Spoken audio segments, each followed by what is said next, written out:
All right. Whoa, I'm in the dark. Let me shed some light on my situation. Okay, hopefully that's a little better. Not that I'm the star of the show here. Someone mentioned yesterday, I guess what I'm calling in this show, the original Monster Mash stream, the stream from yesterday, mentioned, I think it was here, might have been elsewhere on social media, mentioned Forbidden Lands. And Forbidden Lands, has a special place in my heart because that was the last major game that I started off doing the uh, very detailed, in-depth read-throughs that I never made it through. Maybe it's not the last, but it was maybe the one that lives on because it was one of those in which I just lost steam reading through, and it kind of faded into obscurity. And I've done little bits in the past, and I need to do more of that, but I never really got back to it. Hey, Ian. So I'm glad when things come up that give me an opportunity to delve back into Forbidden Lands because there's a lot that I keep recalling that I liked about it that I just never finished the job, right? So when someone mentioned Forbidden Lands monsters, I thought, "Ooh, great! This is another chance for me to go back to Forbidden Lands." And then only because it just so happened I was looking at something else a couple of minutes ago, and I my Mork Borg book kind of caught my attention. I thought we could kind of look and see Mork Borg also, kind of see how they do. I think as I was pondering it and talking a little bit on the Discord, I think Ian might have been in those conversations, but maybe it was Tristan. I don't know who I was talking to. I don't remember. I suppose I could look, but I'm lazy and I'm on stream now, so it's too late. Thinking about like, different styles of monster presentation in terms of design goals, I guess I should say. There is the design goal, I think, which is typified by something like the monster manual entry that's really meant to be kind of comprehensive in a way. It's trying to give you give you whatever the author probably considers enough to use in a vacuum in any situation. So with something like the monster manual, the AD&D monster manual, you're getting all kinds of stuff about the monster. Now, granted, it may not be all the information that you want, and it may be lacking some information that you want. But I think the idea in terms of what their authorial idea is that with this book, anything you're doing, whether it's coming up with your own wilderness campaign, whether it's stocking a dungeon, whatever, you have what you need. So that's why they give you things like, hey, here's how many appear in the dungeon. Here's how many appear in the wilderness. Here's some of their organizational bits. Here's kind of the thing they do. Here, maybe if it's kind of more of an animal type thing, what is their natural role? Hunter, predator, scavenger, whatever. You get some bits about them. There's bits that I think sometimes they don't give you that it would be nice. But I think another part of that is that I think the earlier books, there is definitely an inherent setting with D&D. First edition, even the white box, whatever. Things like just Fancy and Magic alone is telling you something about the setting, even if it's not telling you anything else. And of course, you have names in some of the spells when they would come up, which of course is also world building in a sense that, oh, there are these individuals out there who created these spells. Who were they? What did they do? We don't really know, but they kind of exist, all that stuff. But I think they're trying to keep it to a minimum. So I think part of why we don't get more about here's what bandits are doing or here's what these creatures are doing is because I think in that era, remember, even though we have Greyhawk and we have some stuff, they're not quite, especially 1978, they're not quite at the like they are, let's say now, where here we have Forgotten Realms and we're going to couch everything in Forgotten Realms terms. I think they're trying to leave it more open. Whereas I think some other systems and some other, you could argue, and I don't know, again, a Shadow Dark, I don't know, but I think it has kind of its own sort of setting and some other things like we're going to get into Forbidden Lands, who, when we look at their monster descriptions, are going to be kind of very much couched in their setting. These are things that are really part of their world. And granted, of course, you can always lift it and take it out, but everything's kind of in that world. Whereas I think it's ADD is trying to give you almost this kind of rough sort of template. Then you have on the other side the more compact, abbreviated sort of presentation, which I think is what you get in something like Shadow Dark, which to me was more like, hey, you're going to use this with other tools. In the case of Shadow Dark, the core books, I don't have them, but the idea is you're going to use them with those encounter tables. I think the other concept in my brain was if this was part of an adventure, hey, you're going to use these in this adventure. So we're not going to give you a bunch of this context because that context is going to come up in the adventure not here, or in Shadow Dark's case, in these other tables and not necessarily here. All right, got some stuff here in the chat. Hey, Frederick. Frederick says they like entries with a pick or two, a few descriptive lines, common tactic, and how other factions see them. Shadowrun was the pioneer for this. Ooh, Shadowrun. I haven't looked at Shadowrun. I got to go back and look at Shadowrun. Shadowrun has a very fond place in my heart. I don't think I found one of my early copies of Shadowrun. I don't know what edition is exactly, fairly early on, but I don't. I should do a look through at that. Calclub says there's an interesting PDF about the implied setting of OD&D with just the 3 brown books. It's a fun read. Yeah, I think you can imply a lot, right? At some point, they started to get more explicit with it in different ways, and certainly now it's very explicit. And I think a lot of other games, in the OSR in terms of the or NSR, newer games, kind of will go more heavily into whatever their setting is versus the older games. At least I'm sure someone could probably pinpoint when for sort of TSR / WotC, whenever it kind of shifted to no, we're just gonna go ahead and tell you you're in Forgotten Realms, as opposed to we're gonna leave it kind of generic, more or less, to let you build your own. Here's some creatures of the Lumberdark is the system agnostic monster manual. Okay, and hey, Cacalypse. You know what? Do I still have that laying around? Hold on a minute. Oh, what was that? Hold on a minute. I got something. No. Wait a minute. Is it here? Oh, I haven't had a chance to look at this, but just since I've got it, Daniel passed this on to me. This little one-pager by Cacalypse, an OD&D combat hack. I haven't had a chance to read it yet, but he did pass that on to me. So since you're here, kudos for that. All right. Let's get cracking. Hey, Warrior King. Oh, not Lumberdark, Lumber Woods. Wow. All right. So I'm here at the intro to the bestiary because I think this is kind of interesting too. They make a distinction that I like. So I will read it. So, okay, this is section is bestiary. If you happen to have the physical Forbidden Lands book and you want to follow along, we're at page 73. Leaves lay distorted in agony where the Hydra had passed. The trail was plain for all to see, but only Ragaran knew how fresh it was. A tenfold roar bellowed ahead. We do need its blood for the ritual, Brother Friend remarked, his voice straining. Too late. It's already split up, the elven tracker answered. All right, so there's a little flavor there. Dangerous beasts prowl the woods and valleys of the Forbidden Lands. A monster is a creature not of the natural world, a monstrosity terrorizing the land, breaking the natural order of things. So I like this distinction. I've worked with similar things kind of on my own that I'm actually trying to formalize, but I always thought this is a neat idea in which you have sort of creatures that are, we tend to use monsters for anything. And OD&D, a monster is anything, even a human. Any monster that's basically not a hireling out there in the world, at least if you meet it outside of a settlement, is a monster, including human beings, right? Everything's you're either a sort of a player character or you're a monster, essentially, out in the wild.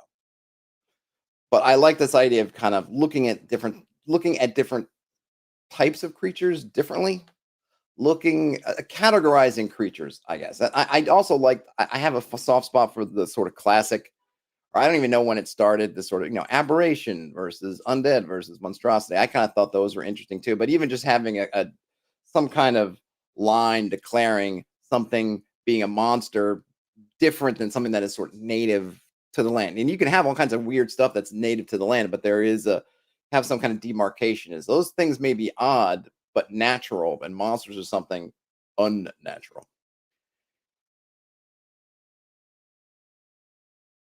Okay, we're in that part. At the end of the chapter, that's fine. Some monsters have wits and empathy. Those are attributes. Others lack these attributes and cannot take damage to them. Such monsters cannot be manipulated, nor can animals. Monster attacks. There is an important difference between monsters and other creatures. Monsters can perform monster attacks. Each monster has a unique set of monster attacks summarized in the table. The GM can roll dice or select an attack from the table when the monster attacks. A monster attack is a slow action and has a range of arm's length if nothing else is stated. So I don't care so much about the particulars, but the idea here is that part of what makes a monster is that it's unnatural, and then it also has these kind of special abilities. And this, I think, is a similar vibe to what Shadow Dark does with having kind of a, I don't know, I'm going to put unique in quotes. There's kind of a special thing. And now for Shadow Dark, it doesn't matter whether it's an unnatural creature or a bandit. Everyone has kind of a special thing. Here, we're looking more at these. We're concentrating more on the monsters part. Let's see here. Monsters. Okay, so hold on. Yeah, that's fine. Monsters don't become weaker when they are wounded. A wounded monster can be even more dangerous. The monster's strength is only used to determine how much damage the monster can take before it's broken. A broken monster is dead or dying. Don't roll for a critical injury. And then we get some, look, a little D66 table of some monsters. I'm not going to go through all these, but we just have some. I do like this though, because something that, so we have here, I guess, is what they're doing is they're addressing some of the different combat states or defenses or whatnot, or basically how these monsters interact with combat in some different ways. So, how do they interact with fear? How do they interact with dodging and parrying? How do they interact with grappling and shoving and disarming? Which is nice because it's something that oftentimes is not addressed. And by having monsters as their own category, you could just say, and also I like this. You could also do the same thing with, again, if you wanted to use the kind of aberration versus undead versus whatever, is you can make some general rules. Hey, if you're an aberration, you are subject to these and you're not subject to these. And we can kind of make just a big rule. And then once you kind of internalize that, when you see a monster and it says aberration, you kind of know. In this case, it's for all monsters, right? Anything we're going to run into, these are kind of the rules it abides by. And I like it because it is one of those things that can be confusing or you have to figure out, or sometimes they can make it just more complicated than it needs to be. Not that I mind having a whole bunch of different variables that can come into some of these things, but it also, in terms of being sort of rules, slim, trim, fighting shape of rules, and not being overtly kind of crunchy or complicated by just kind of making some, hey, we're going to make this distinction. And if you fall on this line of distinction, then these things apply. The other side of the line, these other things apply. It's very nice. Is there a rust monster? I'm not sure. Is there a rust monster? I don't see one on this list, but I don't know if this is all the monsters either. I didn't look to see if they've got. Do they have a monster manual, like another kind of bestiary or a book for Forbidden Lands? I'm not sure. Let's see. More challenging monsters. By default, a monster can attack once every round. Draw initiative for the monster normally. However, if you find that your players defeat monsters too easily, you can increase the challenge by letting a monster attack twice or even 3 times per round. Boom. And they got nice art here too. Okay, so the first one up is the Abyss Worm. So one of the things that I commented in the Shadow Dark is that I really like they have those very short, pithy descriptions, but I find that while they give a great visual or sensory presentation, or at least something that's kind of inspirational about what they must be like, a slimy antediluvian catfish that hates all life, like that's wonderful, but it doesn't really say much about if you were to roll one up in some way, like what does it want, what is it doing. Ian mentioned they have a huge table of encounters for them, but I'd kind of like something that maybe even just says a little bit about, well, I think the example that Ian gave yesterday was some deep ones taking a troll to the what did I just to the thing to the monster. God, I just spaced out there. Taking a troll to the monster, and we don't know what the monster's actually like. Why? The question is why? Is it to eat it? Is that what they eat people? Is it trying to subjugate it? Is it going to turn it into a trollish deep one? Like what is the game plan kind of for the creature? And not that the 1A monster manual does an amazing job of this. It maybe does a little bit better as implying things like about the bandits or brigands, how it implies some things about what the brigands are doing because they've got hostages, they've got slaves and captives. They've kind of got these things. You kind of get the idea of what they are, and it obviously in its name, I think they're counting on the fact that you kind of know what brigands and bandits are doing.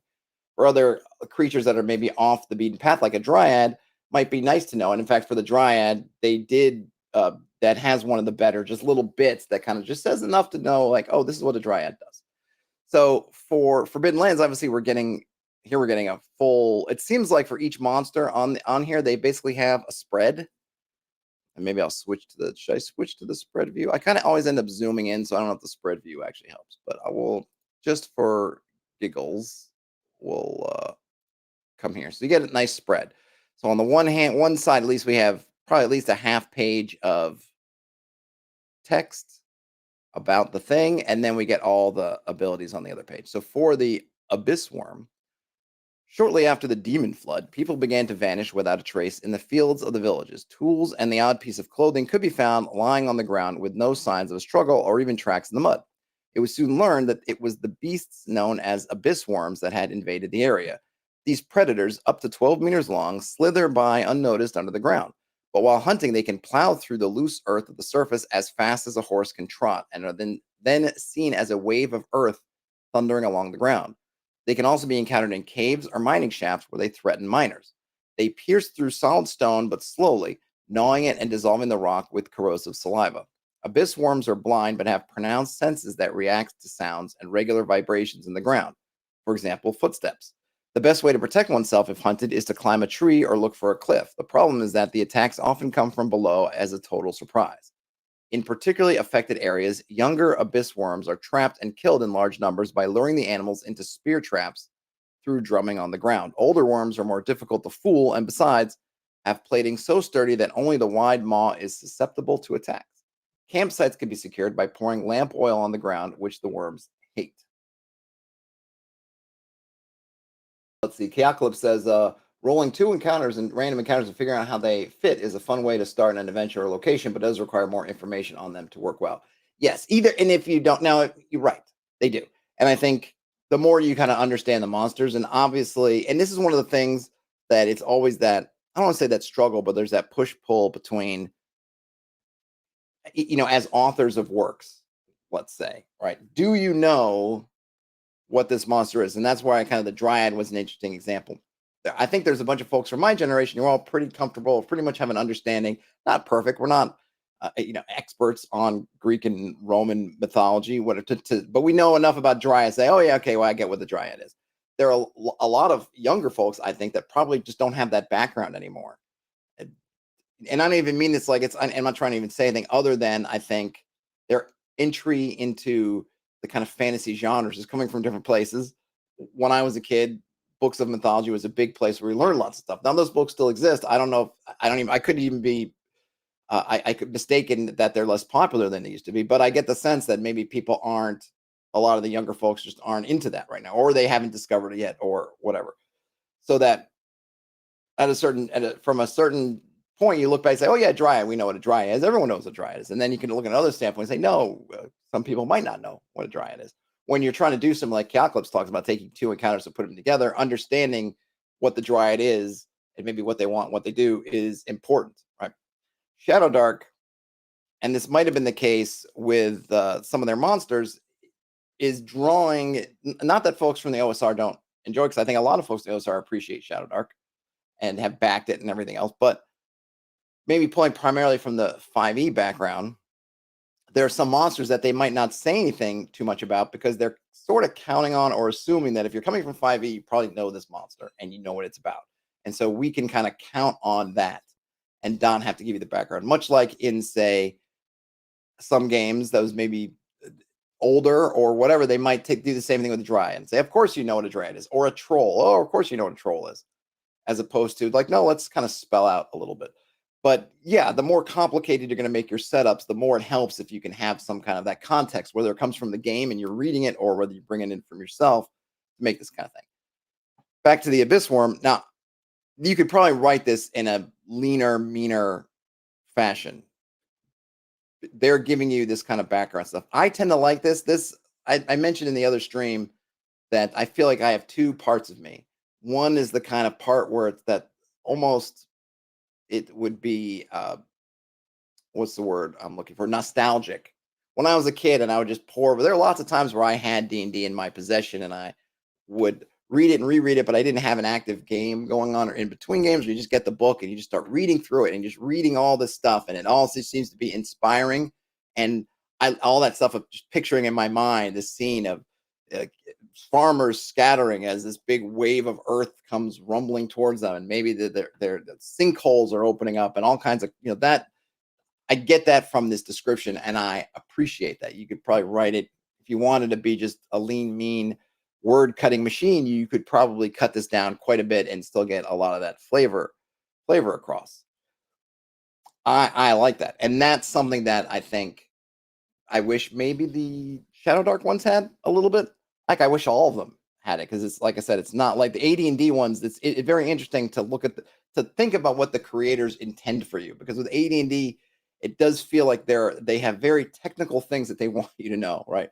How many of this brigand, how many of this troop of brigands are different, have different level, or have different NPC levels attached. Like how many fighters of certain levels, how many clerics, how many magic users, how many are on horse, how many have this kind of armor and that kind of weapon, which harkens back to the kind of war gamer background and kind of wanting to know all these sort of wanting to know with these large groups of brigands sort of what their almost what their point buy is, right? If you were going to point buy these, what would be their equipment and all that stuff? They're very interested in that and not so much into too much into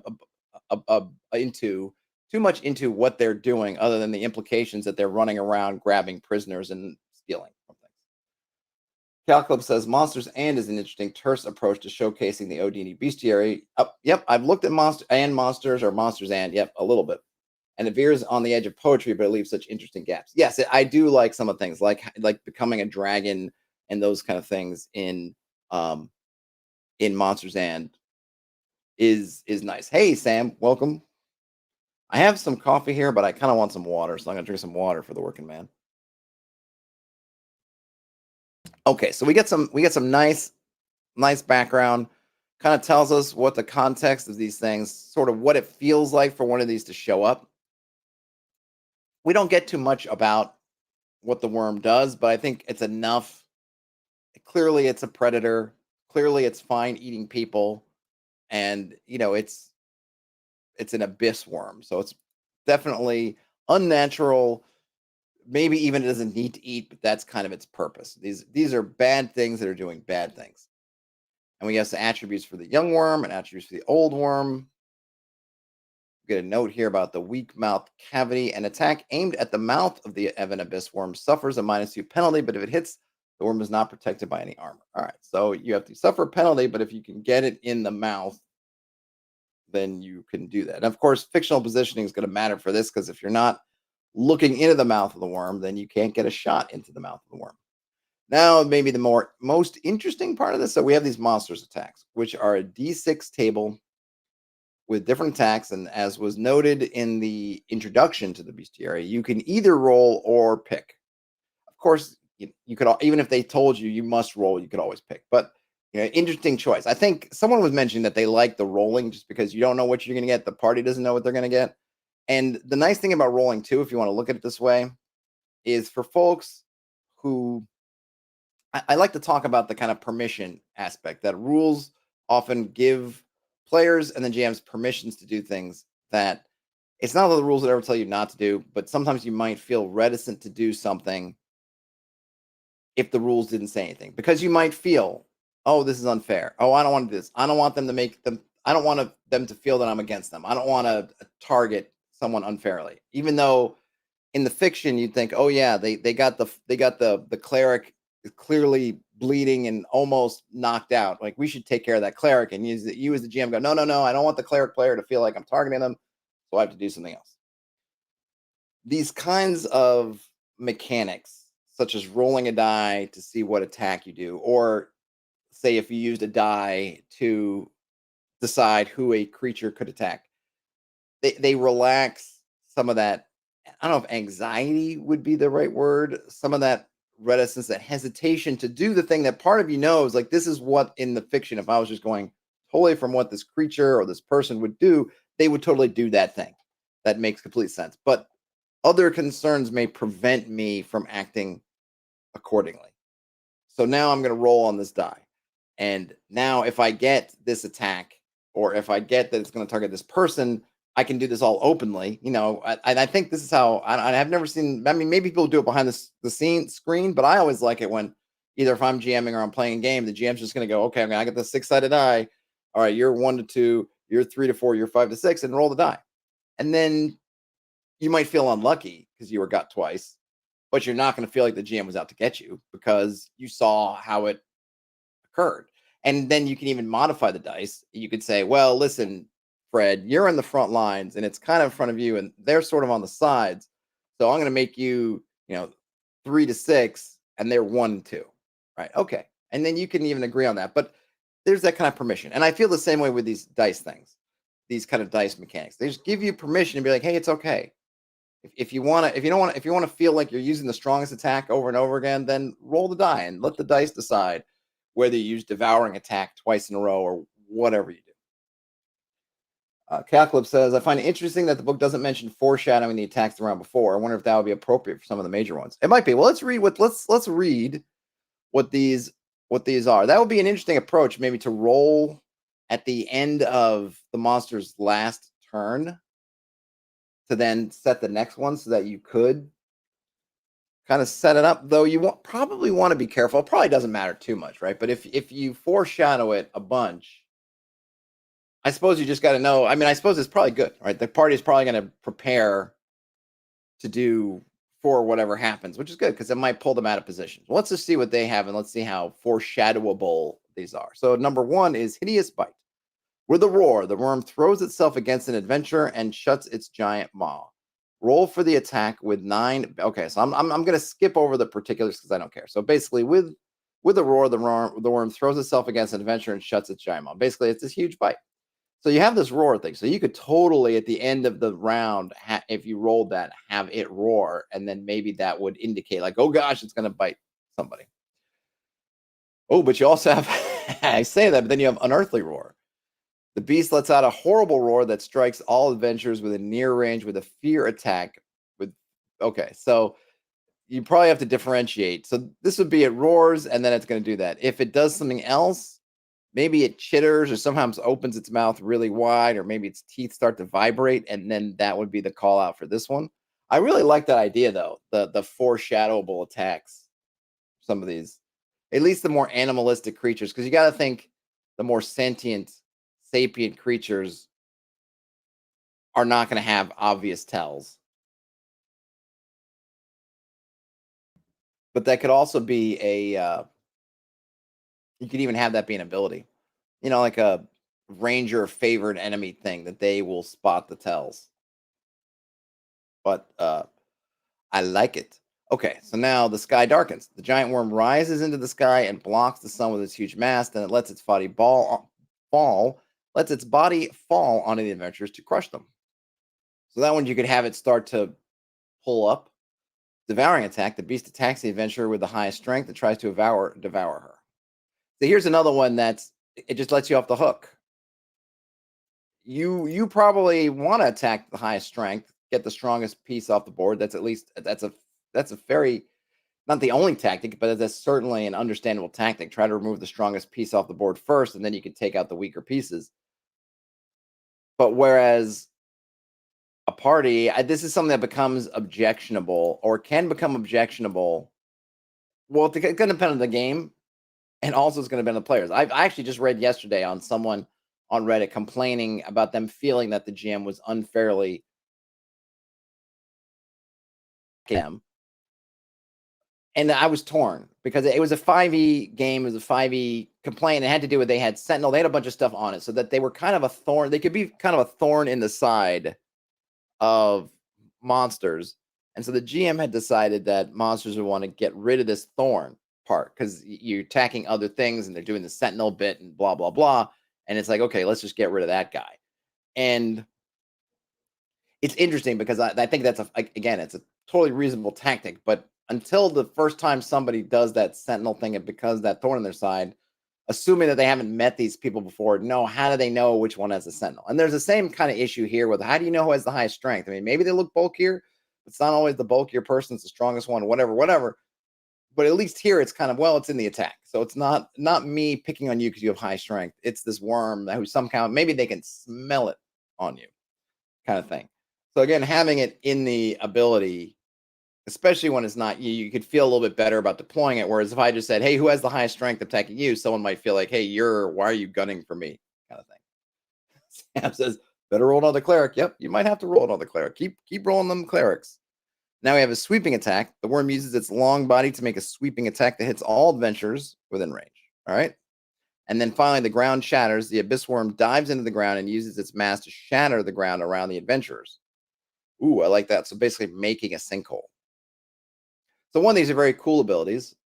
they feel like they're going to be unique to the worm. I don't think we're going to have a lot of, I imagine with these monsters, because monsters themselves are going to be unearthly, outer worldly, strange. They're probably not going to get a lot of overlap in what they're doing.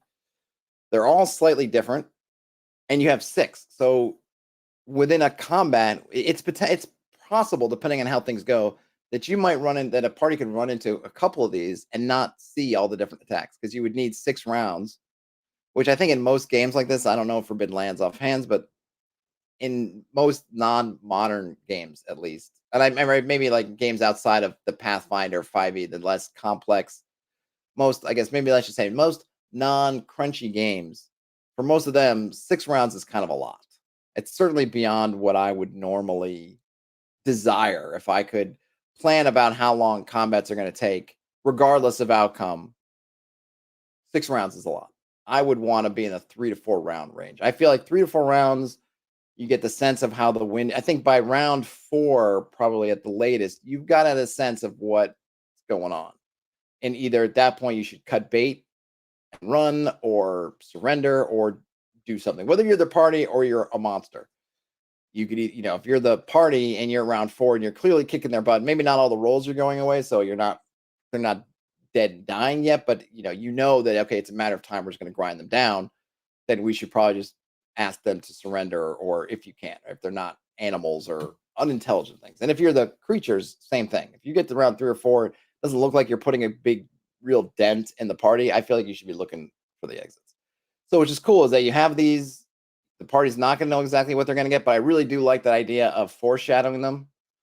And yeah, that might mean that you might go 2 or 3 encounters with these worms, and they're still kind of unleashing something new at you, which is cool. We'll do some more, but let us swap over to Mork Borg, which has a very different approach to their creatures. I mean, of course, it's Mork Borg, so a lot of flavor in the layout. I like goblins, something special right here. I like the fact their heads are worth 7 silver.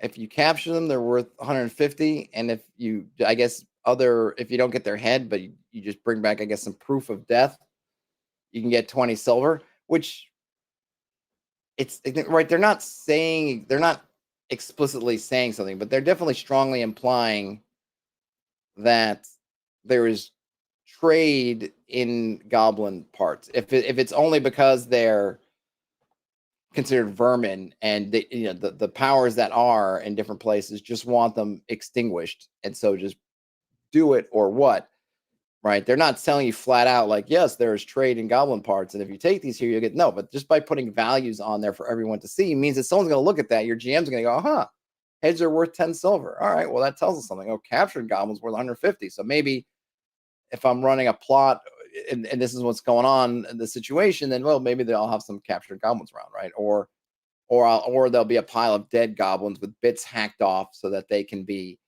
returned, they can be delivered for coin, right? It's telling you something about the situation, but obviously in a very compact way, which I like.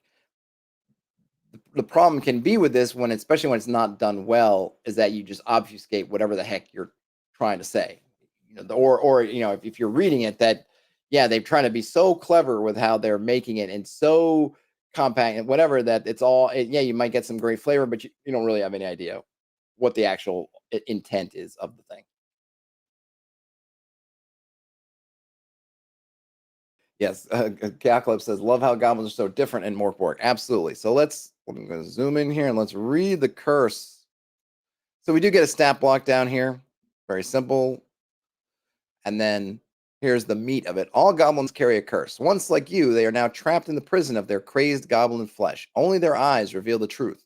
A ruined mind watching its body prisoned before perform terrible deeds. Even being attacked by goblins sends the curse carried on the winds of their hate. Hit or miss, it doesn't matter. In the dark of Sarkash, they shoot at passersby with twanging bows. You must find and kill the goblin before your mind is paralyzed. If the curse-carrying creature still lives D6 days after the attack, you will warp irrevocably into one yourself. then only the dark of Sarkash will hide you. I mean, that's pretty awesome. One, it's very different. As Cacalypse just mentioned, they're really different.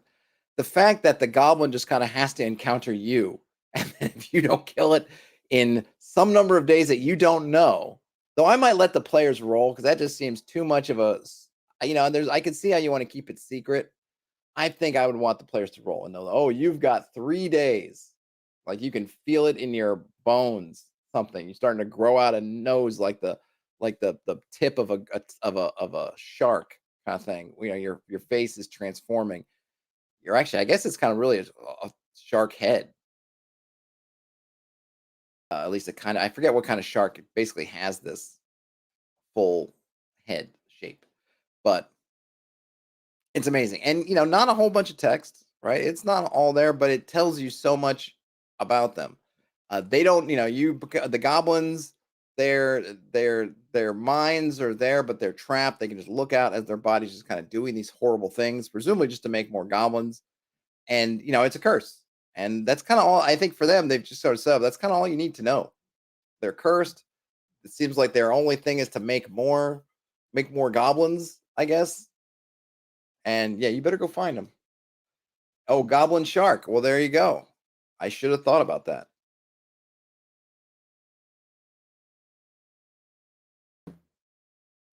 I would, bet that that's 1,000% intentional. I mean, how could it not be? And we'll look at another one here because they are short and sweet. So captured, right? This is someone who's was it bent scum? Are they called Seth goblins, or is this goblin called Seth? Or is it that the name of this guy's just called Bent and he's scum? I don't know. Either way. So captured, they're wanted for a serious crime. Dead, they're wanted for a serious crime. So you can say can capture, dead or alive, basically. There are few fiends more fell than poverty or monsters more powerful than hate. In this stricken world, the slums and black alleyways are fecund scum, mothering countless abhorred miscreants. The PC with the highest presence makes a test at the start of the battle. Failure means a random party member is automatically hit with a cowardly backstab. Ooh. The goblins, that particular goblin's named Seth. So I guess this guy's scum and just named Bent. This was interesting because you don't get as much about. I like the goblins just give you, there's just a lot in there that I like.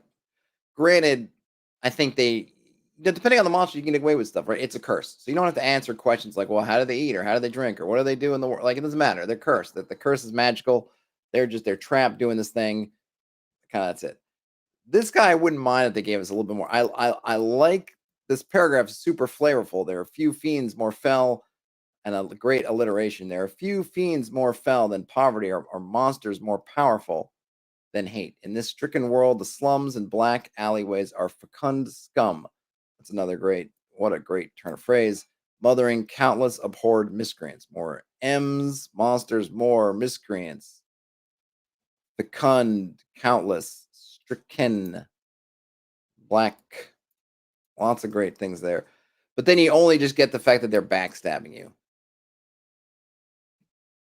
It wouldn't be bad to know a little bit, but I guess they're just generic scum here, right? These are people you're going to find in a black alleyway. Maybe you could employ them to do whatever.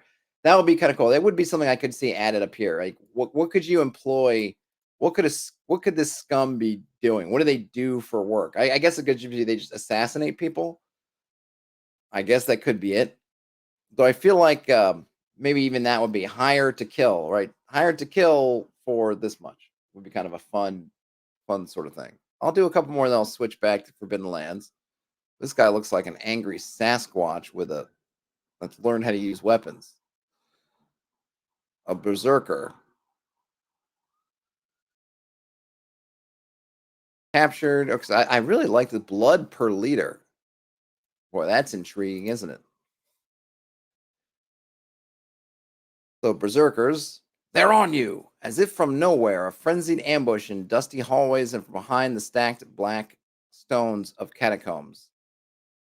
Special attacks twice per round, but doesn't have time for defense. So they're easy to hit. And then they roll to see what they've got: a long flail, a heavy mace, a chained sword, or a huge warhammer. I guess there's the chained sword. Of course, the artwork is super suggestive. Let's go back and go. Let's take a look. Chaocalypse says the poison knife does suck though from experience. Oh, I have no doubt that scum attacks is nasty. I think it's just that other side of the world building, right? That would be kind of cool. And maybe and the thing is too, we got to remember the setting. The setting of Mork Borg is a world essentially in rapid decline, right? It's careening towards an end. So maybe these things that make more sense in if your world was not about to collapse doesn't make sense here. But I think given the thing, it would be cool to have a little bit more on some of these. But they're trying different things, right? I think if you want to look at like, wow, they're giving you a little bit more text than Shadow Dark. They're each of these monsters is getting a bit more room as well. They are certainly delivering on the flavor like Shadow Dark is. This has a little bit more of that kind of urgency, I think, to go with sort of the Mork Borg just thematically where it's going. And then you get some little bits about them. And you even get little things like, oh, like where might you find these, right? Hallways and catacombs. You even get that little bit of, well, if I was going to put these berserkers, where are they? Are they on battlefields? I mean, maybe they are, but these maybe seem like they're somewhere else.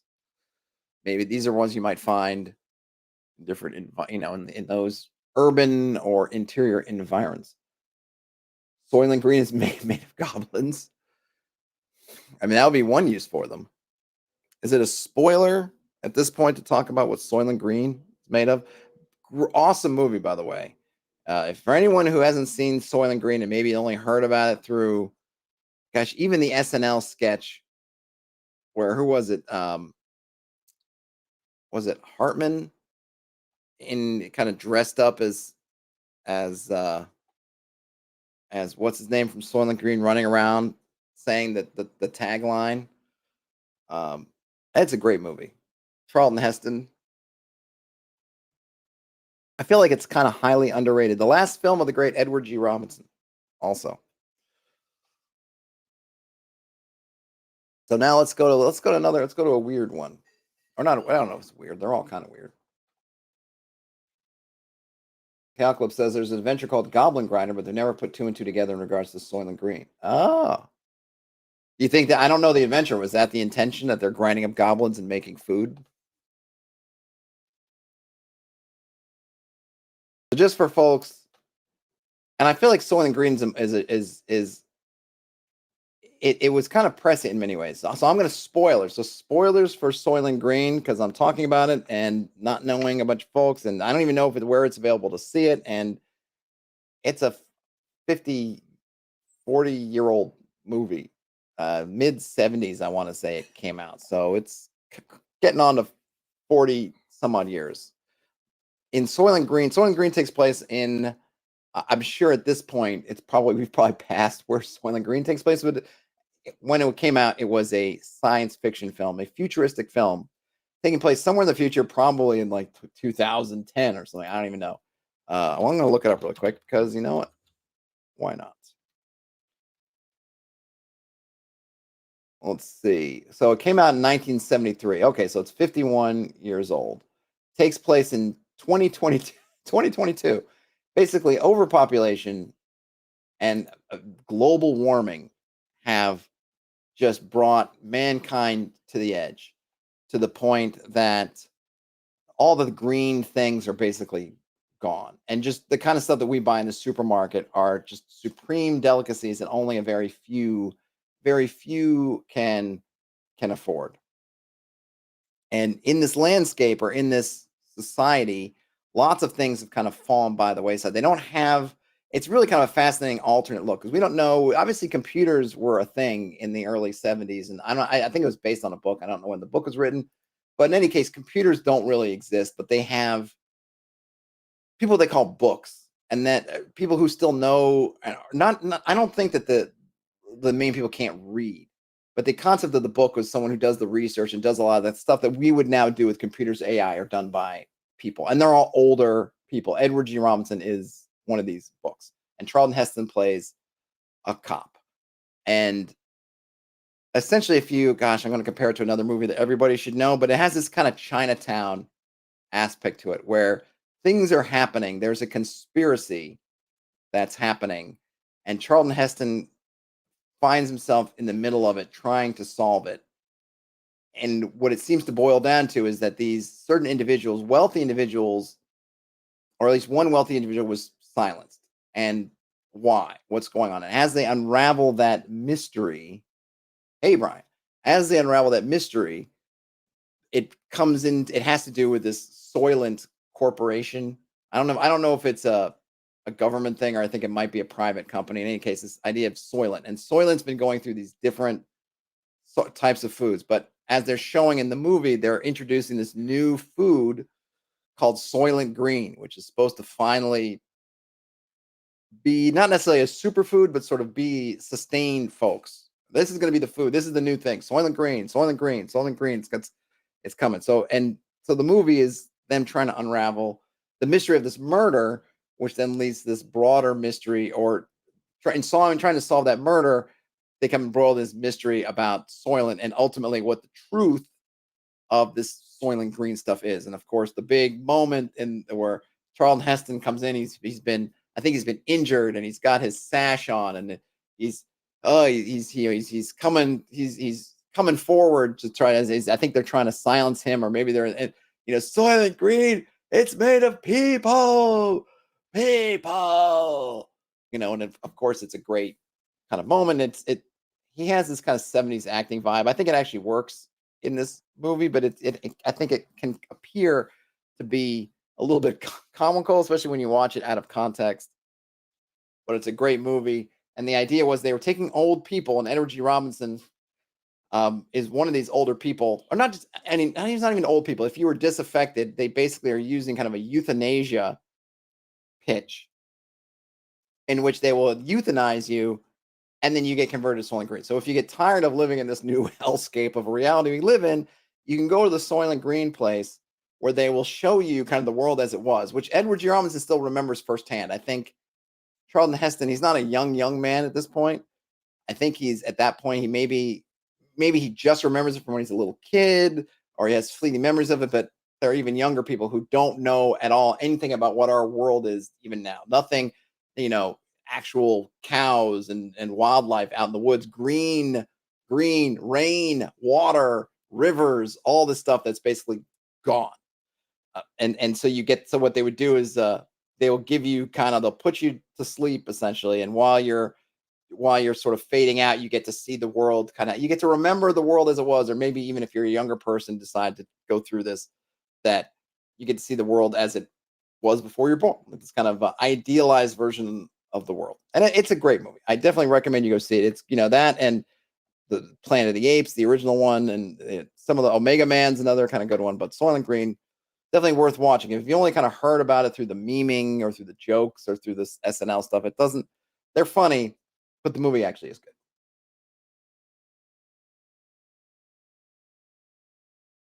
Oh, Chaos mentions there's also a scene where Charlton Heston is crying over Saul's decision. Those are real emotions because he was just told the other actors.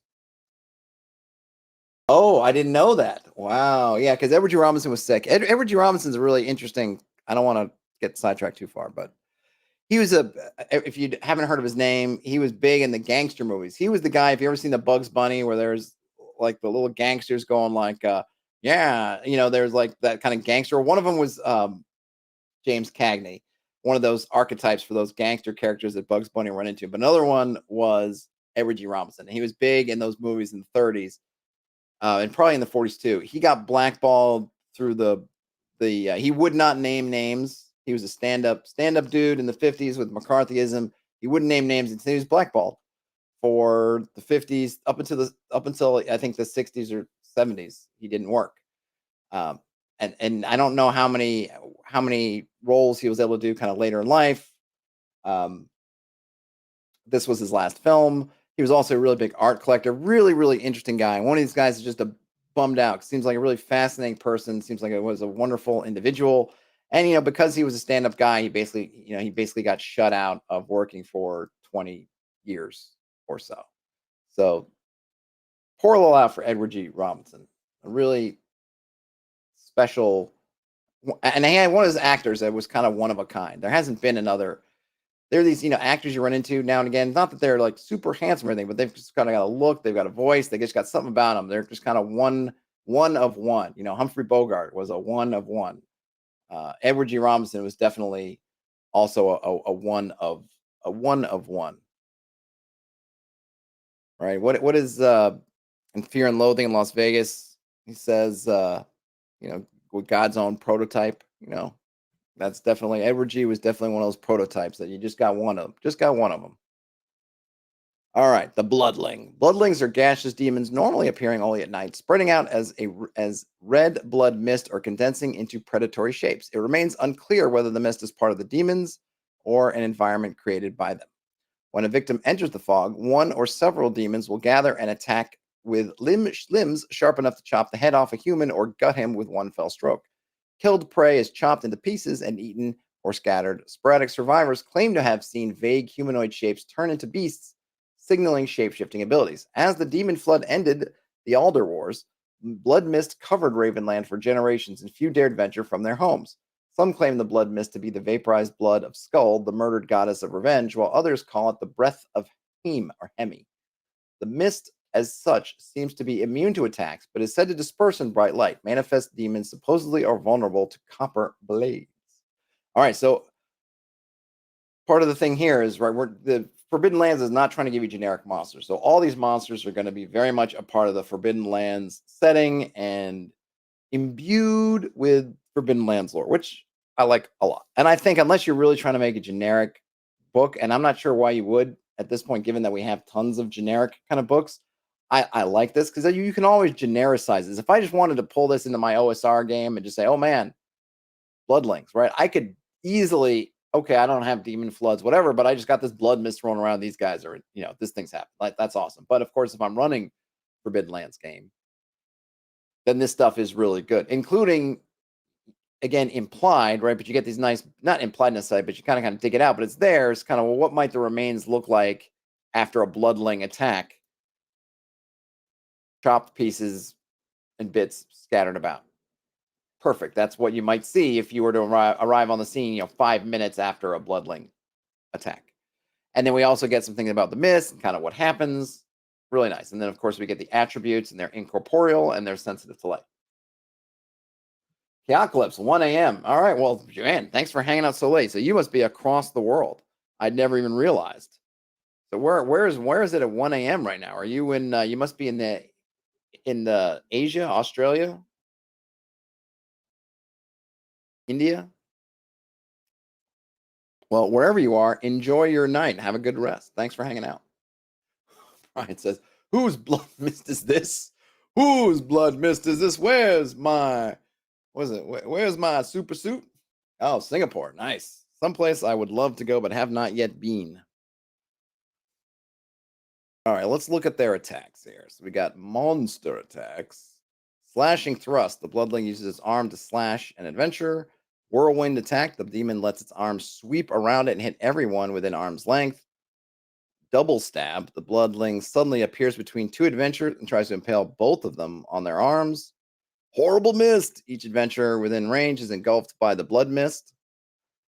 Going for the jugular, the bloodling throws itself upon the adventurer with the lowest strength.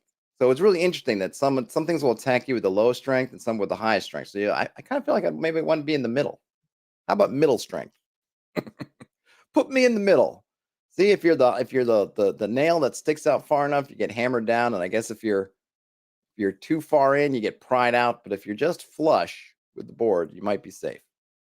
And then life extraction. The demon embraces an adventurer within near range. Okay, I keep saying the ranges. I don't need them. In a deadly embrace, and tries to suck the life through their mouth and eyes. Ooh, boy. Hot diggity dog. So really flavorful, nasty attacks, as befits something called a bloodling that's inside of a blood mist. What do you guys feel like? I'm kind of curious. You guys are in here. What folks, What do you have a favored? I was thinking about doing that. Maybe I'll do it on another stream, so I know I'm about to run out. Um, what I kind of think some combination of well, one, I think, right, I said at the beginning, I think there are these two contexts. One is a full entry, like a manual entry, which is what these are. These are, hey, you can use these. These are here for you. We're giving you enough information you can plug it into whatever. Versus the more compact ones. And again, I just unfortunately I don't have the Shadow Dark full rule set to look at some of their more expansive entries. But theirs is, hey, you're going to use this with other tools, whereas this is more, you can use this without any tools. So I feel like there are kind of two ones, right? I'd call it maybe one is the sort of summary kind of compact view, and one is sort of the full view. In terms of the full view, I like a little bit of story or something that's very suggestive of the story. I do like these monster attacks. I wonder now. Obviously, these are professional books written by multiple people, presumably, or whatever. Right?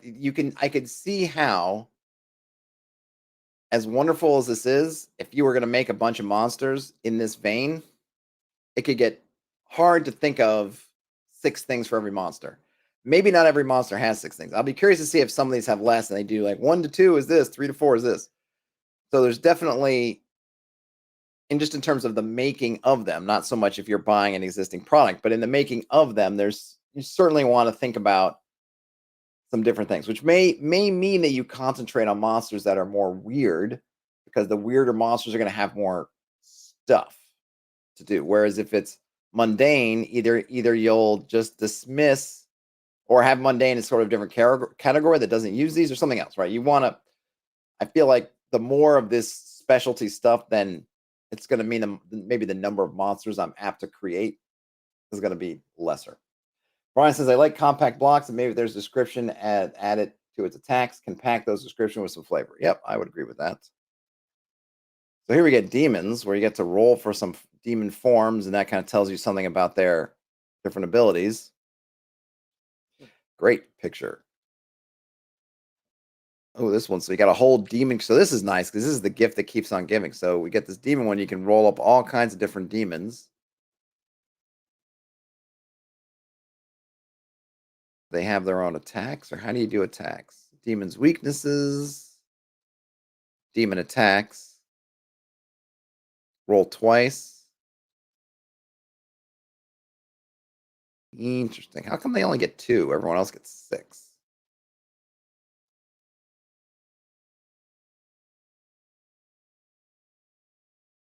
Ooh, the Death Knight. I like that picture a lot too. Let's go back to Mork Borg for a moment. Let's see. We had the rat. It was just here, which is a wraith. Or the name of this particular wraith is Rat, but with a W. No, is there text here? No text for the rat. It's just a wraith. Swift, elusive, and difficult to hit, these soundless phantoms always win initiative. Their touch drains strength, presence, and ability by 1 for the duration of the fight. Brian says there's some specific joy of crafting, quote unquote, crafting a monster from the monster manual by building it from roll tables like the demons. Some fun for the GM during prep. Oh, absolutely. I like where you can do that. It's I'll say that in terms of a product, as opposed to what I'm doing myself, I like when having something like the demon. I like it. I also like when there's some examples. Give me some that are pre-made, because if I roll up a demon in the middle of a game, I'm probably not going to want to go through all of this, just because it takes a while. So it'd be great to kind of give me some presets that I can throw out there if I need to, and then give me the tables so I can make my own. Especially if you're using those yourself to make them, it's nice to see kind of, oh, how did you make these? So the wraith, very simple, but you get a lot about it. Hey, swift, elusive, and difficult to hit. I mean, the wraiths, they're undead, right? They're not really intelligent, so they're just there to hurt you, which is fine. Is there something more interesting? Here's a blood-drenched skeleton.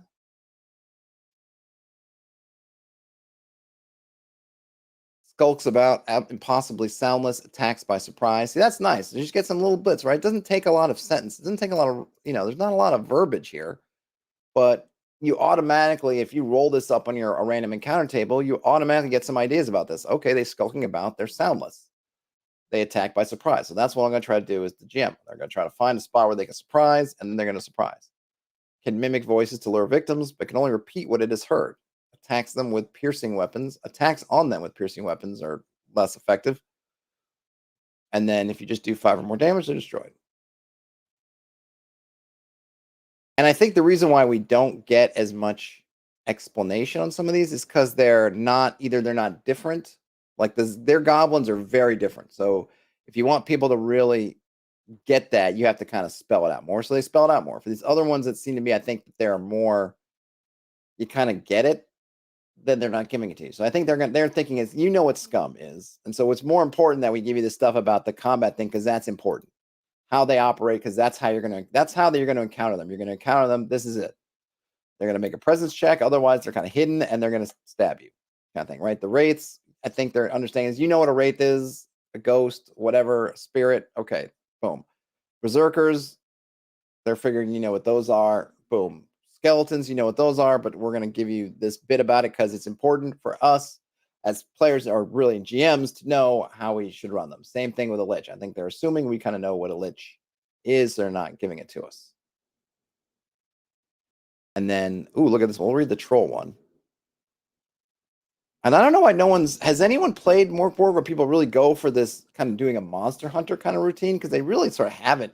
They have the basis here.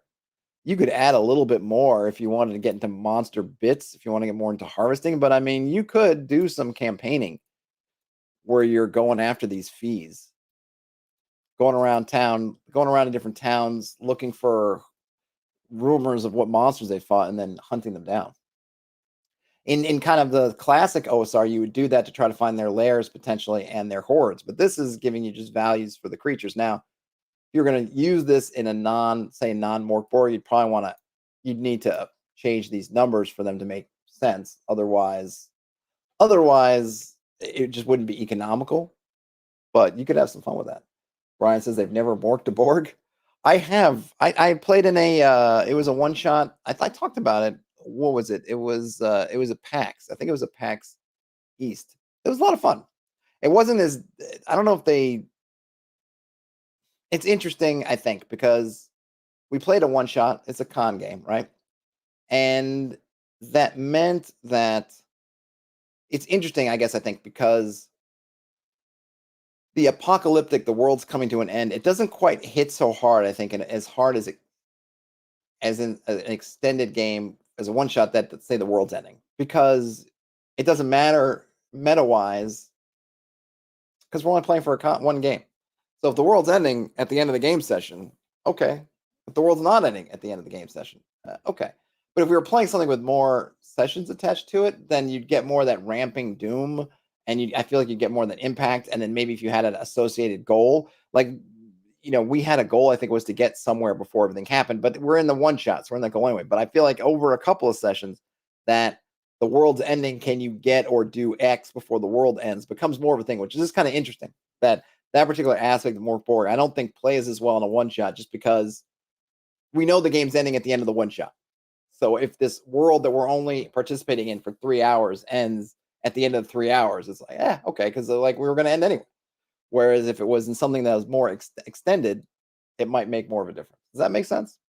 But still, it was fun. Did a bunch of stuff.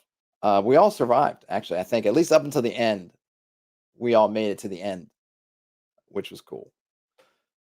So for trolls, they say, cowards, despite their size, usually retreat if badly wounded. Never forget who hurt them. They grow larger during the healing process and will definitely come back stronger than before. Any HP healed is added to their maximum HP. Every time they return, add another D6 to their damage. Woo! So that's a nice one. So they're basically like your trolls you're used to. But I guess you can kill them outright. It doesn't seem like they're immune to normal death, but they're going to try to get away. And if you let them get away, they're coming back for you and they're going to be stronger.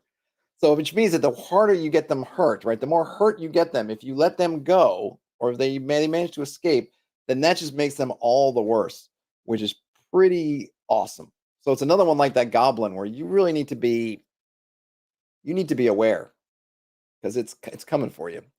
And then one last one we'll do in Mork Borg, the zombie. Anyone bitten, tests, or dies within 2 days for rising as a zombie. The only cure or vaccine is said to be found at the peak of a pale mountain within an infinitely miserable forest of dark leaves. King Fathmu IX of Vastland, in particular, seeks this cure and knows the name and location of the forest which the mountain overlooks. So this is kind of the first time we've gotten something like this, which is really just an outright quest hook. King Fathmu might send you to get this, or if someone gets bitten and they have a couple days for getting a zombie, then this might be a known piece of information to go to King Fathmu and make a deal, make a change. Oh, Brian Smith says, change your appearance to your enemy's face and then nearly kill a troll and it goes after your enemy. I suppose you could. If you could wing it, you probably could try to set that up. Use some kind of illusion magic. Though it better make sure it's not something concentration based, because as soon as you get thwacked by the troll and your disguise drops, then you probably want, you wouldn't want that. So you probably want someone else casting spell on you. But yeah, you probably could totally make that work. And someone could also make that work on you, right? So you might want to be careful. Be careful with what you wish for. And then just on the Death Knight, a Death Knight is a very powerful undead with an intact will and sense of self.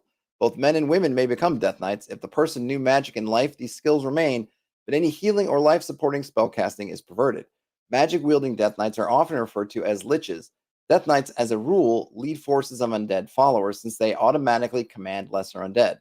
It is whispered that Death Knights regularly need to devour certain parts of humans, the heart, liver, brain, or other organs to keep their strength. Some scholars claim that the monsters may be weakened by preparing victims in advance with poisonous salt.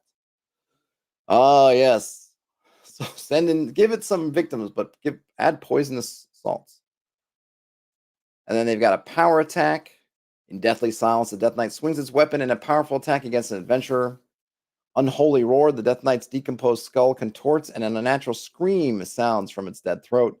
Dead Man's Hand, the Death Knight lifts its hand and makes a gesture, after which the adventurer is lifted from the ground and thrown. Sweeping attack. The beast sweeps with its weapon and attacks all the adventurers within arm's length. I do like arm's length as a range. And I like how that reads well in these descriptions, as opposed to like in Shadow Dark was like within near. It's like, I don't know what that means. Or in near. It's like, or in far, which, I like. That's a nice one. I think they use near here, but they'll say within near as not just in near, which I think is a weird thing. Crippling Cold. All right, do we miss Sweeping Attack? So Sweeping Attack is definitely one we've seen a couple times. But hey, I don't fault them for it. It's hard to come up with 6 really different things that a creature's doing, especially if it's basically a humanoid creature using arms and armor. Because like we've seen other kind of roars with fear. So there's definitely some repetition here. But I think the context and everything is not going to make it feel so samey. Crippling Cold, and the Lucky Adventurer stares directly into the horrible gaze of the Death Knight as a wheezing sound is heard from the creature's throat. It's basically a paralyzing poison. And then finally, Deathly Visions. The Death Knight falls to its knees and makes a gesture towards the ground. In the next moment, a temporary gate to the Kingdom of Death is opened, and a chosen adventurer within near range is attacked by a score of screaming phantoms who tear at the unlucky soul and call its name in anguish. Oof. And it's another fear attack. Nasty. All right, folks. Well, 2 monster mashes. This one we looked at Mork Borg and Forbidden Lands. I think this was really cool. I didn't really mean to do kind of a surveying of the field of different ways that monsters are presented in these books, but I'm glad that I did. So, I was inspired by Shadow Dark first. I thought it might be good to look at Shadow Dark in the context of some other games. And then someone mentioned Forbidden Lands, and I had not put Forbidden Lands in my initial list. We got to check that out and then go back to Mork Borg. And I'm sure there are other ones. I think it's neat to see how different folks do it. I do like the lists. I do like a little background. I do appreciate the compact form. Maybe somewhere there's a system that will kind of unite some of these, or maybe I just have to use it for myself. Unite these into this sort of one monster stat block to rule them all kind of thing. What we need for different circumstances, but a lot of it is the context of the game rules. And Monster Manual trying to kind of give you all the technical details they think you're going to need to use a monster anywhere, versus some of these other ones that are clearly not. Like these Forbidden Lands entries are not giving us numbers or anything like that. Let's go back. If we go back to their Go back to their list. Hold on a minute. I don't even know. Did they give us lists here? They don't. They just give us individuals. Let me just see. Do they have encounter tables? Because I do have this. I am looking at the full book for this one. Encounters. Whoa, what is that? So you roll a d66. Planes 116. Oh, they're numbered. Okay, so they have these kind of preset encounters. So it's worth noting. It's worth noting that I don't have Shadow Dark's idea, which is so one. It's worth noting that Forbidden Lands is also omitting a lot of the information that the 1E monster manual gives in terms of numbers and how many often to layer, or whatever. Maybe and I don't have Shadow Dark's encounter list to look at, but it's worth noting that they probably have a similar one. In this case, you would roll, depending on your terrain, you'd roll a d66, and then you would cross-reference the number you rolled with the terrain, and you get an encounter number. And it looks like I can't tell how many there are. Well, I can tell you over here, it looks like there's 43 different encounters. So looks like a 30% chance, I'm guessing, that there's no encounter, and then blood mist shows up a lot. And so this is kind of neat.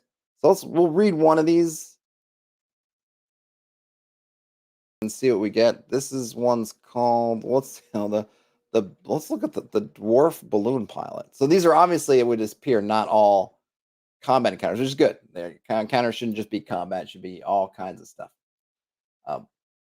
Brian says monster books are by far their favorite type of product.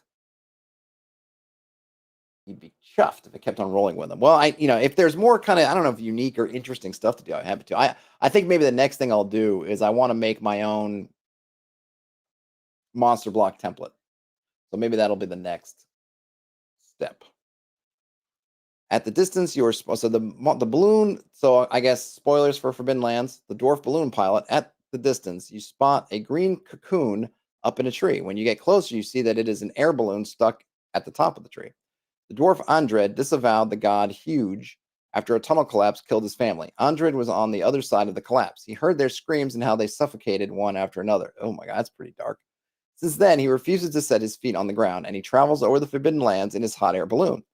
To survive, he lays anchor at night on the top of homes and steals things he can later trade for food and other necessities. The balloon has now crashed into a tree. Andred has broken his leg. He needs help to repair the balloon, but is afraid that the adventurers will rob him. Andred has 3 loaded crossbows and a battle axe. In the balloon, there is stolen property. One simple and one valuable. That's the kinds of items. And then we have Andred. So this is interesting. Could be combat, could be not, could be friendly, could be whatever. So there's some fun ways to do that. Let's look at one more. I kind of wanted a combat one just to see. The Minotaur's Lament. Oh, there's a troll one. So we can look at the sleepy troll. We didn't see let's see what the troll. Let's look really quickly at the troll monster because we didn't look at that one. So trolls in Forbidden Lands. It is known that trolls are born underground, but often journey to the surface as they become bigger, partially because of lack of space, but partially because they are quite gluttonous. Trolls eat basically anything that they can chew. Their favorite fruit is fresh innards and flesh, but also carrion that even foxes won't touch anymore. Slides down their gullet, along with produce and refuse from the farms, including the latrine. Ew. Not unexpectedly, they are surrounded by a stench that carries far on the wind.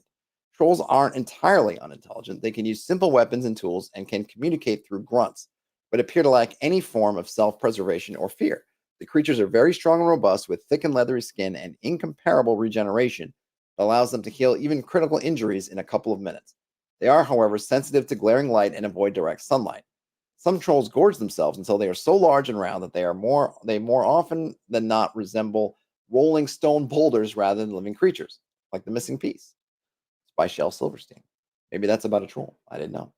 The dwarves are said to extract rare minerals from the feces and tissue they leave behind, and that they might even herd them like cattle. Vicious rumors say that the dwarves lure these troll boulders to human villages with music, since certain, especially rare minerals, only form when the trolls have eaten human flesh. Well, that's nasty.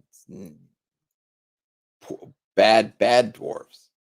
And then we get some just attacks in brief: a rending attack, a terrible bite, a troll throw, a sweeping strike, a good beating, and then finally stink breath. I think we get the idea. So now let's see in the encounter. We've got, where did I see troll? Troll. Where was the troll? I know I saw it. Oh, let's just go to the top. Let's see. Duel in the Woods, Orcish. No. Ruins of the Old. No. Demon Baker, Animal Sanctum, Buried. No. Vengeful. No. Puppy. Cursed Ogre. No, there was one that was Troll. Where did I? Oh, there it is. The Sleepy Troll. I just kept going by. All right. So this one is the Sleepy Troll. There it is. Okay. A terrible roar shatters the silence of the land. Then you notice a stench. In front of you, the rocks of the mountain appear to have come alive. A huge gray mottled form emerges from the side of the mountain, staring at you with cold, yellow eyes. Heavy, rocky arms are raised in the air, and you hear another roar. Who are you, little creeps, disturbing Karg? The adventurers have unwittingly walked right onto the lair of the mountain troll Karg and have awakened him from his deep slumber. Karg is in a really bad mood in the mornings and will not let the adventurers pass through unless they have a gift for him. He's really fond of shiny things, or if they treat him to a dinner consisting of one of the juicy goblins found in the area. Karg will also consider eating one of the adventurers or his or her horse in exchange for safe passage. And they're going to be more about trolls. So there you go. And this takes place in the mountain. That's kind of fun. So it's a very simple setup. I always feel like, right, my issues, I love these encounters. I love that they have a lot of detail, but I always just come back to the fact that maybe for me, I'm always afraid of what happens when I roll that one a second time. And I always think about, they're great that first time, but then I can't use them again, or it would have to be much later, right? One, because in this case, you have a particular name that players are probably opt to, will most likely remember. And then two, the setup is one that I think only works kind of once, at least in that whole way stuff. But it's a fun encounter. And certainly, I think on the flip side, when you're in a pinch, you need something, you have an encounter that's fully formed, as opposed to getting a bunch of prompts and having to put it together in your head the last minute. So I totally get both sides of it, which is kind of why I like having these. And then some of the tables or something, so I can kind of make my own. Right here, give me some, and then help me make my own kind of thing. But it's fun. I like it. And I'm guessing that's the kind of thing that Shadow Dark has. Maybe more of them, but maybe a more abbreviated entries. That's right. Brian says, don't want to talk to Karg before he's had his coffee. Absolutely not. You want to leave Karg alone until he has eaten and eaten well. All right, folks. So yeah, this was a fun look. I think maybe I'll do a little work shopping of a template for kind of my preferred entry, at least maybe for myself. Might be fun, maybe not. I don't know. We'll see. Or something else will come up. Who knows? I do, like I said, I'm pretty sure I'm going to have some Chaosium Pendragon on the way, so look for that shortly, soon. I hope. Fingers crossed. I'm looking forward to it. I might do something a little bit different. There's a solo play thing, I think, in the book, and I think there's some scenario. I'm not sure exactly. I'll have to see what's coming, and I'll look at it, but I might just part of it just play through a solo play thing with Pendragon and kind of work through the rules that way. Something a little bit different. We shall see, but I'm definitely looking forward to that. Anywho, I think that's all I've got. Otherwise, hey, Jennifer Stone, I'm just wrapping up, but thanks for popping in. Have a great rest of your day, night, whenever you end up watching or listening to this. If you have ideas of things like different monster books I should look at, or just different topics of any sort in the space that you think might be fun to go over, let me know in the comments, on social media, on the Discord, in the forums. Brian Smith's got some awesome stuff in the forums. I got more things to think about with that, so that's some fun things to look at. Find me, drop me a line. I'm always happy to hear. I'm always looking for stuff to do. Beyond that, enjoy the rest of your day, night, whenever you end up watching or listen to this. I think I said that already. But if not, it bears repeating. Anyhow, game on, and I'll talk to you later. Bye now.